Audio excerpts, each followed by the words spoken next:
नमस्कार विद्यार्थी मित्रांनो, परत एकदा आपले स्वागत आहे घे भरारी तू या आपल्या यूट्यूब चॅनलवर नवीन असाल तर चॅनलला सबस्क्राईब करा, बेल आयकन आणि सर्वात महत्त्वाचं म्हणजे व्हिडिओला लाईक करा. हा व्हिडिओ आपल्या मित्रांपर्यंत नक्की शेअर करा, कारण ज्यांनी न्यायालयाचा फॉर्म भरलेला आहे त्यांच्यासाठी हा व्हिडिओ खूपच महत्त्वाचा आहे. चला तर मग आजच्या अभ्यासपूर्ण व्हिडिओला सुरुवात करूया. तर आज आपण संगणकाच्या अगदी मूलभूत संकल्पनांपासून सुरुवात करणार आहोत. बघा, आजच्या डिजिटल युगात संगणकाचं ज्ञान असणं हे खूप गरजेचं आहे. चला तर मग सगळ्यात पहिल्या आणि मूलभूत प्रश्नापासून सुरुवात करूया की संगणक म्हणजे नेमकं काय? संगणक म्हणजे काय? एकदम सोप्या भाषेत सांगायचं झालं तर संगणक हे एक इलेक्ट्रॉनिक मशीन आहे, जे आपल्याकडून म्हणजे वापरकर्त्याकडून काही माहिती घेते, ज्याला आपण इनपुट म्हणतो. मग आपण दिलेल्या सूचनांनुसार त्यावर प्रक्रिया करतं, याला प्रोसेस म्हणतात, आणि शेवटी आपल्याला हवं असलेला निकाल दाखवतं, ज्याला आपण आउटपुट म्हणतो. म्हणजे बघा, कच्च्या डेटाचं रूपांतर उपयुक्त माहितीमध्ये करण्याचं काम संगणक करतो. संगणकाचं कुठलंही काम असो, ते एका मूलभूत चक्रावर चालतं. ह्या चक्राला इन्फॉर्मेशन प्रोसेसिंग सायकल किंवा सोप्या भाषेत IPO सायकल असं म्हणतात. आय म्हणजे इनपुट, पी म्हणजे प्रोसेस आणि ओ म्हणजे आउटपुट. आधी आपण संगणकाला डेटा देतो, मग त्यावर प्रक्रिया होते आणि शेवटी आपल्याला निकाल मिळतो. हे 3 टप्पे म्हणजे संगणकाच्या कामाचा मूळ पाया आहेत. आता बघा, हे चित्र पाहिल्यावर ही संकल्पना अजूनच सोपी वाटेल.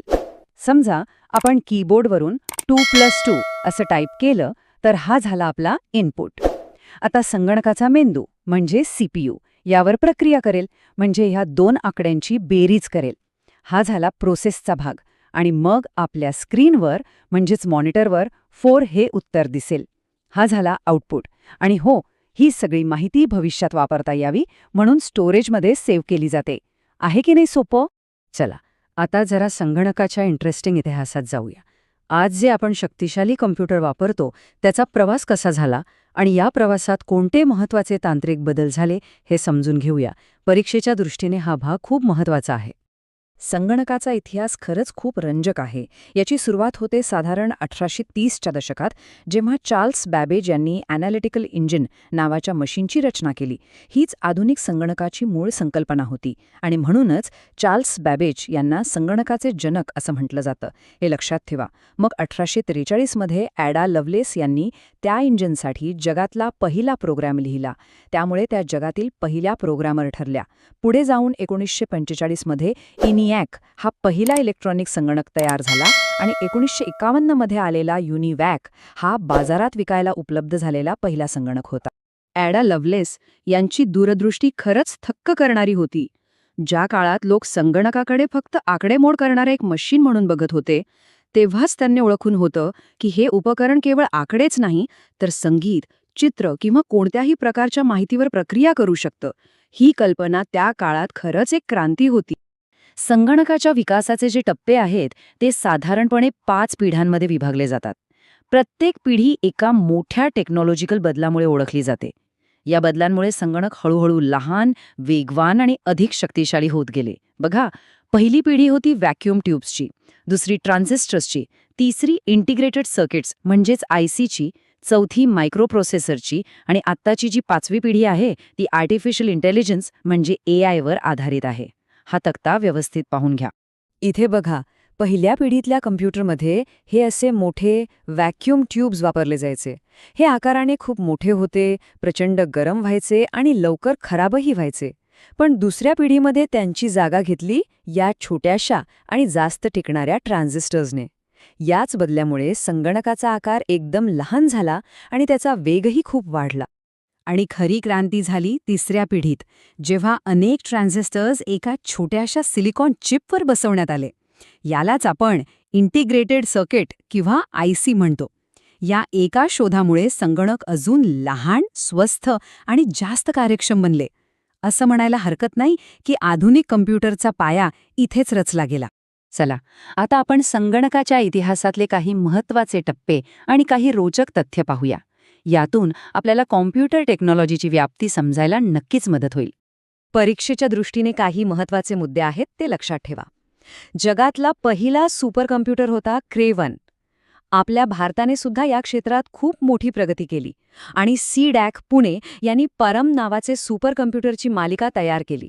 यातला परम 8000 हा 1991 मध्ये सादर झाला होता आणि संगणकाशी बोलायला सोपं जावं म्हणून तयार झालेली पहिली उच्चस्तरीय भाषा होती फोर्ट. ओके, चला आता आपण कम्प्युटर सिस्टमच्या मुख्य घटकांबद्दल बोलूया. म्हणजे कम्प्युटरचे वेगवेगळे भाग एकत्र येऊन नेमकं काम कसं करतात हे आपण समजून घेऊया. बघा, कुठल्याही संगणक प्रणालीचे 2 मुख्य भाग असतात, एक हार्डवेअर आणि दुसरं सॉफ्टवेअर. हार्डवेअर म्हणजे काय, तर संगणकाचे ते भाग ज्यांना आपण पाहू शकतो, स्पर्श करू शकतो, जसं की कीबोर्ड, मॉनिटर, CPU, प्रिंटर. आणि सॉफ्टवेअर म्हणजे काय, तर सूचनांचा एक संच, एक प्रोग्रॅम जो या हार्डवेअरला सांगतो की काय करायचंय. आपण सॉफ्टवेअरला स्पर्श नाही करू शकत. एकदम सोपं उदाहरण द्यायचं तर हार्डवेअर हे संगणकाचं शरीर आहे, तर सॉफ्टवेअर त्याचा आत्मा आहे. चला तर मग आता आपण संगणकाच्या सगळ्यात महत्त्वाच्या हार्डवेअर घटकावर लक्ष देऊया आणि तो घटक आहे सेंट्रल प्रोसेसिंग युनिट म्हणजेच CPU. याला संगणकाचा मेंदू असंही म्हणतात आणि ते अगदी बरोबर आहे. तर मग एक प्रश्न येतो, संगणकाच्या या मेंदूचे म्हणजेच CPUचे मुख्य भाग कोणते आहेत? ते एकत्र मिळून काम कसं करतात? चला हेच आता समजून घेऊया. CPUचे मुख्यत्वे 3 भाग आहेत. पहिला आहे ALU म्हणजे अरिथमेटिक लॉजिक युनिट, दुसरा आहे CU म्हणजे कंट्रोल युनिट आणि तिसरा भाग आहे रजिस्टर्स किंवा ज्याला आपण मेमरी युनिट असेही म्हणतो. ह्या तिघांचं काम वेगवेगळं आहे आणि खूप महत्त्वाचं आहे. आधी बघूया ALUचं काम. ALU म्हणजे अरिथमेटिक लॉजिक युनिट. याच्या नावातच सगळं आहे. हे युनिट सगळ्या प्रकारची गणितीय कामं करतं, म्हणजे बेरीज, वजाबाकी, गुणाकार, भागाकार आणि त्याचबरोबर तार्किक कामं सुद्धा करतं. म्हणजे 2 संख्यांची तुलना करणं, कोणती संख्या लहान आहे, कोणती मोठी आहे किंवा दोन्ही सारख्या आहेत का हे तपासणं. थोडक्यात सगळी कॅल्क्युलेशन्स आणि तुलना करण्याचं काम ALU करतं. आता वळूया कंट्रोल युनिटकडे. नावाप्रमाणेच कंट्रोल युनिट संगणकातल्या सगळ्या कामांवर नियंत्रण ठेवतं आणि त्यांचं व्यवस्थापन करतं. म्हणजे मेमरीमधून कोणती सूचना कधी घ्यायची, ती ALUकडे कधी पाठवायची आणि आलेला निकाल आउटपुट डिव्हाइसकडे कधी पाठवायचा, हे सगळं कंट्रोल युनिट ठरवतं. एखाद्या ट्रॅफिक पोलिसासारखं ते डेटाच्या येण्या-जाण्यावर नियंत्रण ठेवतं. बरं, आता आपण आपल्या आजच्या अभ्यासातल्या शेवटच्या पण तितक्याच महत्त्वाच्या विषयाकडे आलो आहोत. तो म्हणजे संगणकाची मेमरी. आपण नेहमी ऐकतो MB, GB, TB, पण याचा नेमका अर्थ काय होतो? चला तर डेटा मोजण्याची ही एककं सोप्या भाषेत समजून घेऊया. हा तक्ता बघा. यात मेमरीची एककं दिली आहेत. सगळ्यात लहान एकक आहे बिट, म्हणजे फक्त 0 किंवा 1. असे 8 बिट्स एकत्र आले की 1 बाईट बनतो आणि इथून पुढचा सगळा हिशोब 1024च्या पटीत वाढतो. म्हणजे 1024 बाईट्स म्हणजे 1 किलोबाईट KB, 1024 KB म्हणजे 1 मेगाबाईट MB, 1024 MB म्हणजे 1 गिगाबाईट GB आणि 1024 GB म्हणजे 1 टेराबाईट TB. ही क्रमवारी लक्षात ठेवणं खूप महत्त्वाचं आहे. चला तर आज आपण जे कधी शिकलो त्याची एकदा पटकन उजळणी करूया. आपण पाहिलं की संगणक इनपुट, प्रोसेस, आउटपुट या चक्रावर काम करतो. चार्ल्स बॅबेज यांना संगणकाचे जनक म्हणतात. संगणकाचा मेंदू म्हणजे CPU आणि त्याचे 3 भाग आहेत, ALU, CU आणि मेमरी युनिट. आणि हो, हार्डवेअर म्हणजे संगणकाचं शरीर, तर सॉफ्टवेअर म्हणजे त्याचा आत्मा. हे मुद्दे लक्षात ठेव. आज आपण संगणकाच्या आतल्या रचनेबद्दल जाणून घेतलं.